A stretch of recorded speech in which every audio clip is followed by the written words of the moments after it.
और मैं पंजाब के सरगोदा शहर में से हूँ और इस दफ़ा जो इस चैम्पियनशिप में मैं एयर फोर्स की तरफ से खेल रही हूँ, एयर फोर्स को रिप्रेजेंट कर रही हूँ। हमारे इलाके में बॉक्सिंग इतनी ज़्यादा नहीं खेली जाती, ना लड़के भी नहीं इतना ज़्यादा खेलते और हम ये बस 6 लड़कियाँ हैं जो बॉक्सिंग करती हैं और ये फर्स्ट टाइम ये बॉक्सिंग बस इंजॉयमेंट के लिए शुरू की थी। तो जब मैंने देखा इसमें स्पोर्ट्स में इज़्ज़त मिली मुझे, तो मुझे शौक़ हो गया। बॉक्सिंग सिर्फ लड़कों की गेम नहीं है, लड़कियां भी कर सकती हैं। जैसे कि अब पाकिस्तान में जो बॉक्सिंग है वो बहुत आगे चली गई है।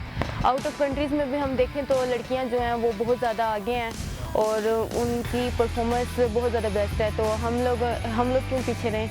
पाकिस्तान की लड़कियां भी कर सकती हैं। इस वजह से हम लोगों ने अपने घर से निकले हैं ताकि हम अपने मुल्क का नाम रोशन करें। अभी तक पूरे पाकिस्तान में जाकर खेल चुकी हूँ और मेरे पास टाइटल है 2 टाइम नेशनल चैम्पियन का।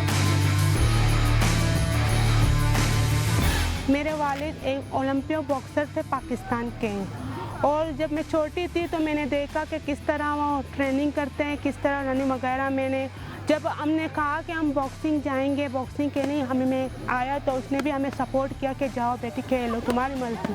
तो हम आ गए बॉक्सिंग में, आज आए इस मैदान में के नेशनल चैम्पियनशिप में खेलने में हमें मौका मिल रहा है और हम गोल्ड होकर यहाँ से जाएंगे इंशाल्लाह।